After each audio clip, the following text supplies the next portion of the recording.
Desa Purwokerti, sebuah desa kecil di Kecamatan Abang, Kabupaten Karangasem, Bali. Desa ini dikenal sebagai penghasil garam tradisional berkualitas tinggi yang merupakan bagian dari warisan budaya masyarakat setempat. Namun, di balik keindahan ini, terdapat tantangan besar yang dihadapi oleh para petani garam. Para petani garam di sini menghadapi kendala serius dalam proses produksi. Jarak antara tempat tinggal mereka dan rumah kaca mencapai 3,9 km, membuat mereka kesulitan untuk memantau kondisi rumah kaca secara real time. Terlebih lagi saat musim hujan, kualitas garam sering menurun akibat pengeringan yang tidak optimal. Ini adalah masalah sosial yang perlu diatasi. Sebagai solusi, tim Southmate telah merancang dan mengimplementasikan sistem monitoring berbasis Internet of Things (IoT). Sistem ini dilengkapi dengan sensor suhu dan kelembaban serta sensor intensitas cahaya yang memungkinkan petani untuk memantau kondisi rumah kaca dari jarak jauh. Data yang diperoleh ditampilkan di layar LCD dan aplikasi Android, memberikan kemudahan akses informasi secara real time. Dengan adanya sistem ini, kami berharap dapat meningkatkan efisiensi produksi garam dan mengurangi beban kerja petani. Proyek ini juga mendukung tujuan Sustainable Development Goals, khususnya dalam menciptakan infrastruktur yang berkelanjutan dan inovasi di bidang pertanian. Desa Purwokerti berpotensi menjadi model inovasi pertanian berbasis digital yang dapat diadopsi oleh desa-desa lain.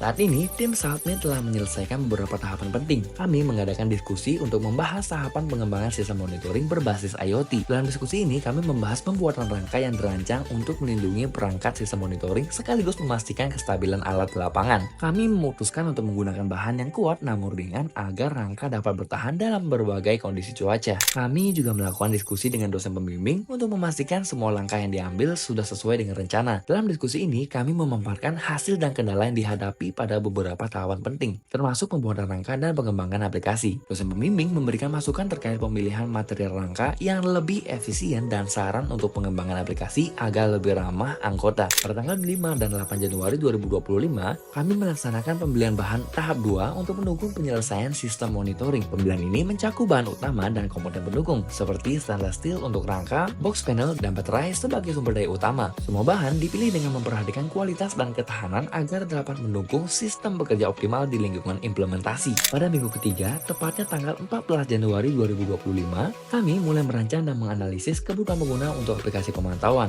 Proses ini melibatkan wawancara dengan petani garam untuk memahami kebutuhan mereka. Setelah desain antarmuka pengguna disepakati, kami melanjutkan ke tahap implementasi aplikasi mobile menggunakan platform Android dengan fokus pada pengintegrasian data sensor dan pengendalian berbasis IoT. Pada tanggal 18 Januari 2025, kami memulai pembuatan sistem monitoring dengan merangkai komponen utama seperti node MCU, ESP32, dan sensor-sensor yang diperlukan. Setelah perangkat keras dirangkai, kode program diunggah untuk memproses data dari sensor dan mengirimkannya secara real-time ke server yang terhubung aplikasi mobile. Pada tanggal 23 Januari 2025, kami melanjutkan dengan memasang komponen sistem monitoring ke dalam box sistem. Box ini dirancang untuk melindungi komponen dari paparan lingkungan, memastikan sirkulasi udara yang baik. Setelah semua komponen terpasang, kami melakukan pengujian untuk memastikan tidak ada gangguan pada pengoperasian alat. Pada tanggal 24 Januari 2025, kami melaksanakan pengujian sistem monitoring yang telah dirakit. Pengujian ini memastikan data dari sensor dapat dikirim secara akurat ke aplikasi, sehingga pemantauan kondisi lingkungan rumah kaca dapat dilakukan dengan efisien. Semua fitur diuji untuk memastikan keakuratan data dan kelancaran akses bagi pengguna. Pada tanggal 9 Januari 2025, kami memulai pembuatan kerangka alat secara bertahap. Bahan yang digunakan adalah aluminium alloy yang memiliki karakteristik ringan, kuat, dan tahan terhadap korosi. Kami melibatkan seorang ahli di bidang fabrikasi aluminium untuk memastikan hasil akhir kerangka yang kuat dan presisi, sehingga dapat melindungi komponen alat dari paparan langsung elemen lingkungan. Dengan dukungan teknologi dan kolaborasi yang kuat, kami yakin bahwa Desa Purwokerti akan terus berkembang dan menjadi contoh bagi desa-desa lain. Terima kasih telah menyaksikan perjalanan kami dalam mengimplementasikan inovasi untuk masa depan yang lebih baik.